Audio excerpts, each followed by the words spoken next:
કોઈપણ જાતની તપાસ કર્યા વગર, કોઈપણ જાતના પુરાવા વગર અમે અમારા બંને એડવોકેટોની ધરપકડ કરવામાં આવી। જેમ તે સગીરાએ પોતાની ફરિયાદ આપવા પોલીસ સ્ટેશન આવી હતી ત્યારે માત્ર વકીલ તરીકેની અમારી જે ફરજ હોય, જૂનાગઢના રહીમ મકરાણીનું, એ વ્યક્તિ સાથે પણ અમારે કોઈ સંપર્ક નથી, અમે કોઈ દિવસ એને મળ્યા નથી। એ ગોંડલના બાહુબલી નેતા જયરાજસિંહ જાડેજા છે, એના વિરુદ્ધ એના મળતિયાઓની મેટરોમાં અમે વકીલ તરીકે આવતા હોઈએ, એનો પણ ખાર રાખવામાં આવ્યો એવું મારું માનવું।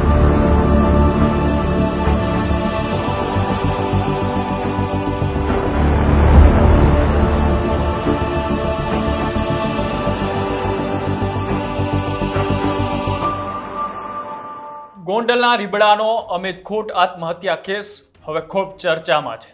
આ કેસની અંદર દિવસે ને દિવસે નવા વળાકો આવી રહ્યા છે, નવા લોકોના ચહેરાઓ પણ સામે આવી રહ્યા છે। પોલીસે જે વ્યક્તિઓની તપાસ કરી હતી એવા બે વકીલ એટલે કે દિનેશ પાતર અને સંજય પંડિતની અટકાયત પણ કરવામાં આવી હતી। અટકાયત બાદ તેમને ગોંડલની સબ જેલના હવાલે પણ કરવામાં આવ્યા હતા, પણ બાદમાં આજે તેમને છોડી દેવામાં આવ્યા છે। અને જ્યારે આ બંને વકીલ મીડિયા સમક્ષ આવ્યા ત્યારે તેમણે આ કેસને લઈને અનેક મોટા ખુલાસાઓ પણ કર્યા અને ખુલાસાઓની સાથે સાથે ગોંડલના પૂર્વ ધારાસભ્ય જયરાજસિંહ જાડેજા સામે પણ આક્ષેપો કર્યા છે કે અમને ફસાવી દેવા માટેનું કાવતરું હતું। નમસ્કાર, આપ જોઈ રહ્યા છો ન્યૂઝ રૂમ, આપની સાથે છું કૃણાલ આહિર।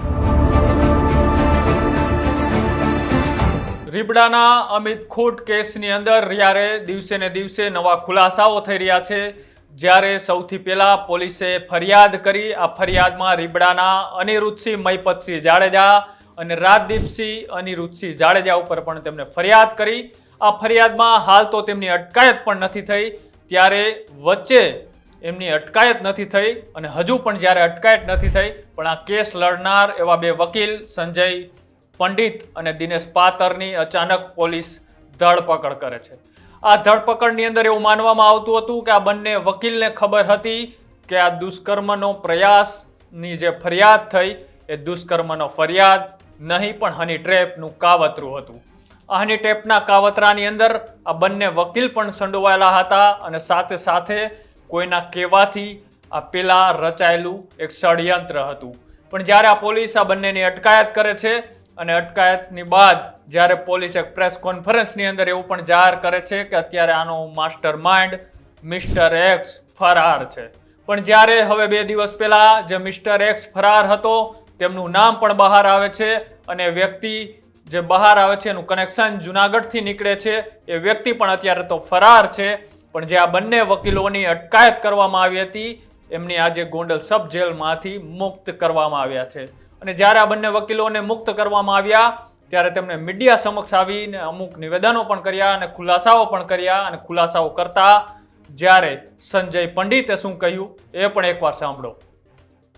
રાજકોટ એ ડિવિઝન પોલીસ સ્ટેશનમાં તારીખ 3/5/2025ના રોજ એક સગીરાએ દુષ્કર્મ અને પોસ્કો એક્ટ હેઠળની એક ફરિયાદ નોંધાવી હતી અમિત દામજીભાઈ ખૂટ વિરુદ્ધ। આ ફરિયાદના કારણે 2 દિવસ બાદ આ અમિત દામજીભાઈ ખૂટ છે એમણે આપઘાત કરેલ। જે આપઘાત પ્રકરણમાં પોલીસે કોઈપણ જાતની તપાસ કર્યા વગર, કોઈપણ જાતના પુરાવા વગર અમે અમારા બંને એડવોકેટોની ધરપકડ કરવામાં આવી, જેમાં પોલીસે કાચું કાપ્યું એવું મારું માનવું છે। ખરેખર આ કિસ્સામાં અમે એક વકીલ તરીકેની ફરજ બજાવેલી, એના સિવાયની કોઈ કાર્યવાહી અમે કરેલી નથી કે અમારો કોઈ રોલ નથી। અને જે વખતે સગીરાએ પોતાની ફરિયાદ આપવા પોલીસ સ્ટેશન આવી હતી ત્યારે માત્ર વકીલ તરીકેની અમારી જે ફરજ હોય કે જે ફરજ અદા કરવાની જે કાયદાકીય અમારો અધિકાર છે અને રાઇટ ટુ પ્રેક્ટિસ જે અમારો ફંડામેન્ટલ રાઇટ છે, એના સિવાય અમે કાનૂની માર્ગદર્શન આપવા સિવાય અથવા તો જે કહેવાય કે કાનૂની ફરજ નિભાવવા સિવાય કોઈ પણ કાર્યવાહી આમાં કરેલી નથી। બીજું કે પીડિતાઓને અમે અગાઉથી જાણતા પણ નહોતા અને પોલીસે હાલ જે એના ઇન્વેસ્ટિગેશનમાં એક નામ ખોલ્યું છે જૂનાગઢના રહીમ મકરાણીનું, એ વ્યક્તિ સાથે પણ અમારે કોઈ સંપર્ક નથી, અમે કોઈ દિવસ એને મળ્યા નથી, એને એ વ્યક્તિ સાથે કઈ વાતચીતનો રૂબરૂ મળવાનો કોઈ દી પ્રસંગ નથી બન્યો અને પોલીસે અમને ક્યાંક ને ક્યાંક રાજકીય ઇશારે આમાં ખોટી રીતે ફસાવ્યા હોય એવું અમારું માનવું છે। અને ઇન્વેસ્ટિગેશનમાં પણ પોલીસે ઘણી બધી ગેરકાયદેસરતા આચરી છે, જે અંગે નામદાર કોર્ટમાં અમે આવનારા ભવિષ્યમાં પણ જે કંઈ પણ અરજ અહેવાલો કરવાના છે અમે કરશું। તમારો કેસ કોને લડ્યો છે? મારો કેસ અમે જાતે જ મેં પોતે પાર્ટ ઇન પર્સન કોર્ટમાં દલીલો કરેલી છે। કઈ દલીલો ગ્રાહ્ય રાખીને જામીન મૂકવામાં? જી, સૌપ્રથમ જ્યારે અમારી અટક કરવામાં આવી ત્યારે મને 12 દિવસ રિમાન્ડ સાથે કોર્ટમાં રજૂ કરવામાં આવ્યા હતા, ત્યારે પણ મેં આર્ગ્યુમેન્ટ કરેલી હતી અને આ જ આર્ગ્યુમેન્ટ અમે કોર્ટ સમક્ષ મૂકેલી હતી કે જે તપાસ કરનાર એજન્સીએ જે ગેરકાયદેસરતા આચરી છે, આમાં જે પૂજાબેન રાજગોરની જે અટક કરવામાં આવી છે એનો અટકનો સમય છે 18:40, એટલે સાંજે 6:45 વાગ્યાનો એમાં અટકનો સમય છે. અને કોઈ પણ મહિલા આરોપીની જો અટક કરવી હોય તો 6 વાગ્યા પછી જો અટક કરવી હોય તો મેજિસ્ટ્રેટની પૂર્વ મંજૂરી લેવી પડે, જ્યારે ઇન્વેસ્ટિગેશન એજન્સી આવી કોઈ કાયદાકીય પ્રક્રિયા એડોપ્ટ કરી નથી. અને આ યુવતીઓને પણ 3-4 દિવસ સુધી ગોંધી રાખી અને પોલીસે કોઈ એક સ્ટોરી આખી ઊભી કરી હોય એવું અમારું માનવું છે. આગામી શું રણનીતિ રહેશે? આગામી આમાં અમારો તો કોઈ રોલ નથી, અને પોલીસે કંઈ તપાસ કરશે અને અમારો એમાં સહકારની જરૂર પડશે તો અમે તપાસમાં પૂરેપૂરો સહકાર આપશું. અને પોલીસે ખરેખર આમાં અમને સાક્ષી બનાવવાનો હોય એની બદલે અમને આરોપી તરીકે પોલીસે ટ્રીટ કર્યા છે. અને એમાં ક્યાંક ને ક્યાંક જેને કહેવાય કે ગોંડલના બાહુબલી નેતા જયરાજસિંહ જાડેજા છે એના વિરુદ્ધ એના મળતિયાઓની મેટરોમાં અમે વકીલ તરીકે આવતા હોઈએ એનો પણ ખાર રાખવામાં આવ્યો હોય એવું મારું માનવું છે.